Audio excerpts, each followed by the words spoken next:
In this video, I'm going to show you some clips of what Logan Zimmerman was talking about in Tinkercad. He went through a short introduction to it, but he has agreed to do a class for you, the model railroaders.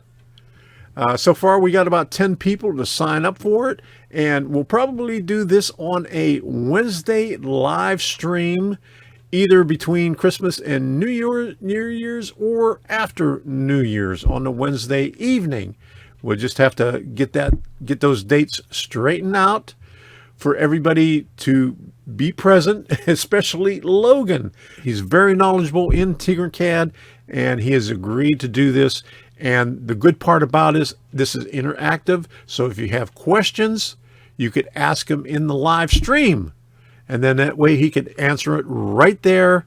So there's no confusion on what's going on with the introduction. Here's a few of the clips from that live stream on Monday night. For the most part, just to make this super simple. Tinkercad's like playing with Legos. All right. I'm sure this group, I think Legos were around. Yeah. So if you think about this just like Legos, right? These are Lego pieces. Okay. Let me go ahead and turn that to this. So basically you can see I have a rectangle here and a rectangle here. And one of these is called a hole. So whatever is see-through, when I combine it with a solid object, it removes that material, it cuts it out, right?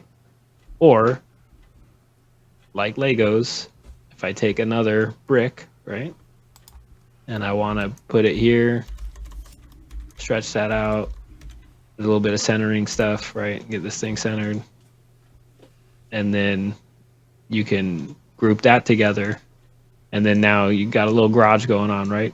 Now, obviously, you can make this wonderful, and you can cut out holes for windows and do all kinds of stuff, right? Again, if you think about it like Legos, it's just you can remove. So this is how I would pull Legos off, right? So I want this to be a big window in the side, and then get these things aligned, right? Then I can use the hole to remove that. All right, that wall is a little thicker than I thought. Oh, I got an idea, actually.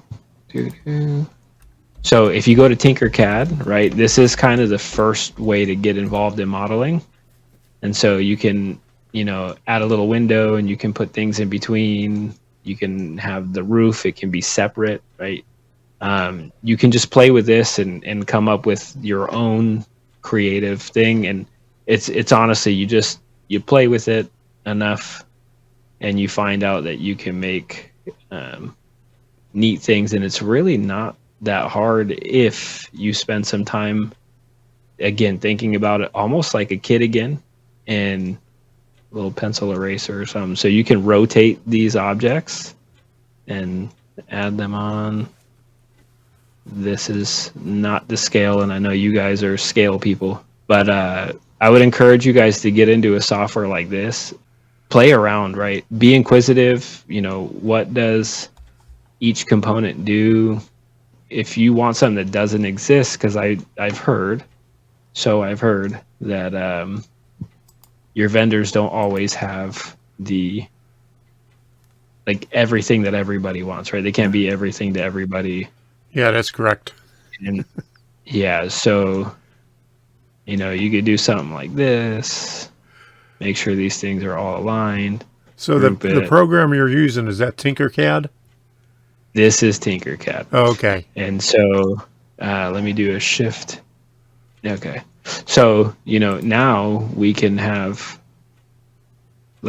again, this is nothing magnificent, right? But just to give you guys a quick idea of if you play with the thing. So this sign didn't take much longer than these things took to make, right? Uh-huh. Importing an SVG is pretty simple. You make the file yourself with something like Inkscape. If you can find SVGs that are royalty free, but again, if it's for your own layout, I don't honestly think it matters. You might want to look into it. I just wouldn't sell anything. If I was like this Coke thing, I would never sell this to anybody. I did this just because it's a real brand. And I knew when I came to the show, like, it's just an example. It's not even the best. It doesn't look, it's like from memory. I've seen some of the older billboards, like old school billboards. Yeah. I got to zoom in though first. Hold on. Sorry. Yeah, we'll get there. We'll get there. Got a long way to go. Hold on. I know. Oh, don't worry. On Tom Trains, yes, Andy. That's the short answer. So, okay. He's going to take you all the way there. So, I don't know. Does that look close enough? There's 1/60th. There's a pencil. I don't know. So, now I'm never going to remember that that's there. Okay, so if you had something that was, you know, the actual size, and you wanted to bring it down to like 1/87th or 1/60th, is there a scale in Tinkercad that you could do that, or do you just have to calculate? Not that I know of. I calculate it. There may be something that a Tinkercad Pro knows that I don't. But for the most part, what I end up doing is I do the math, and then I take a look here millimeters wise, like what it is. Then I go to, all right, what are the approximate sizes? Like I'm sure you all have done in real life of the average of what these are. And then I just convert the millimeters until it's 1/60th. And then I would then print it at that size. So like with the drink Coke one, so where I was getting at here is you either make a file or you find a file and then you export or download.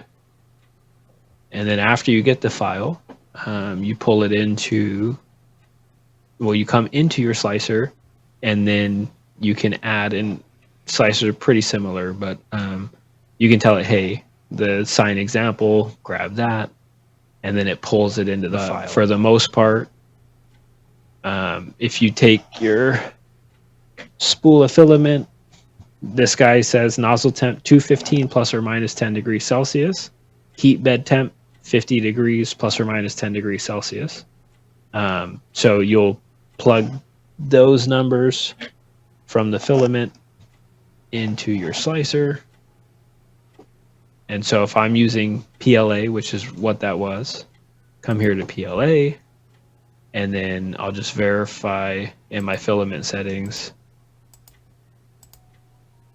I think I told it to transfer, but it said 215 plus or minus 10, and then 50 plus or minus 10. So maybe I want the first layer to be a little bit hotter, and then drop this down to 50 or 55.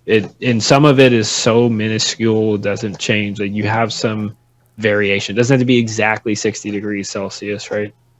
But once you have all these settings in, and you slice it, and you export it, and you put it onto your printer, then you just come right over to here, play with the menus, tell it to print, and let it go. Yeah, he wants to know if there's classes for classes or beginner tutorials for Tinkercad. Yeah, there's a lot of stuff. Tinkercad's website's been actually starting to do some classes and things. Their YouTube, Autodesk is the main company. Their YouTube channel has been doing some Tinkercad, but I think it's like a Tinkercad to transition into Fusion. And if you don't even know where to start or what the name of it is, right? Like, oh, I want chamfers on a part. How do I do that in Tinkercad, right?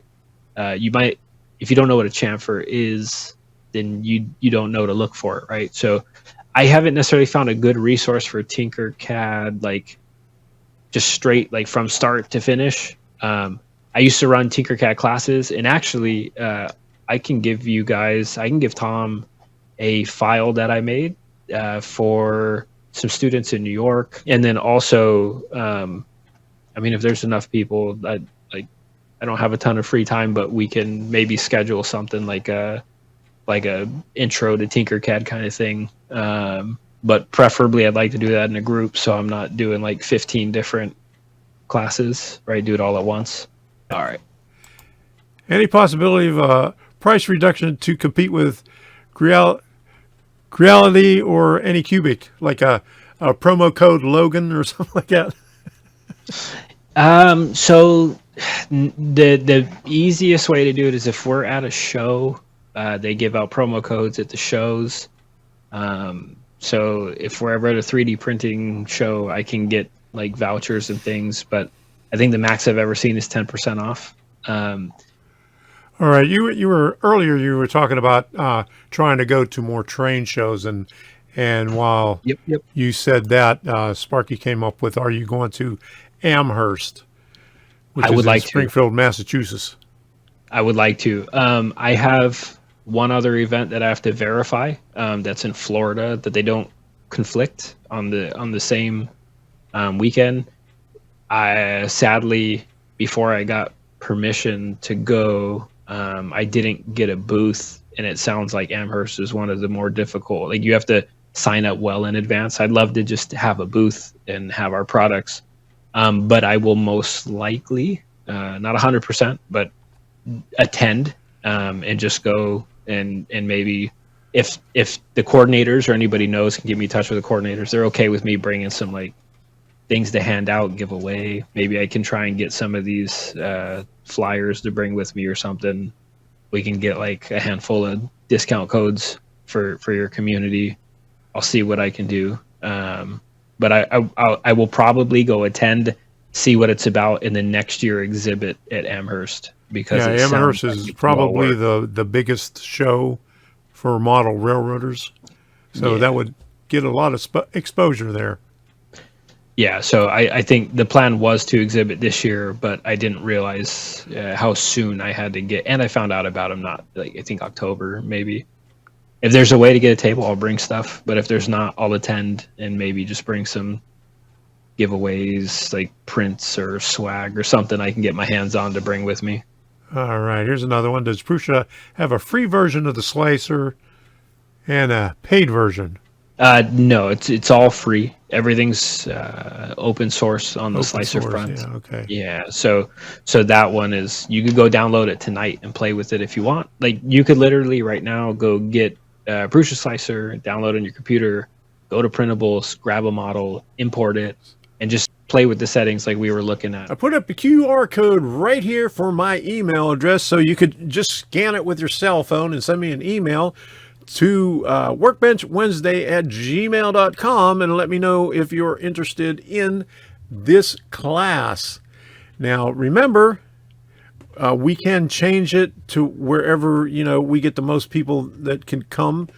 And so we're looking at in between Christmas and New Year's, that Wednesday, or maybe the Wednesday after New Year's. So nothing is set in stone yet, but we're trying to get people together to figure out a date for this. And this is going to be amazing because you'll be able to ask questions as he's showing you what to do, just like he did in the live stream on the Monday night going back last week. So sign up for it, the QR code right here, and we'll let you know what's going on. So until the next time, we'll see you, and have fun with whatever you're doing.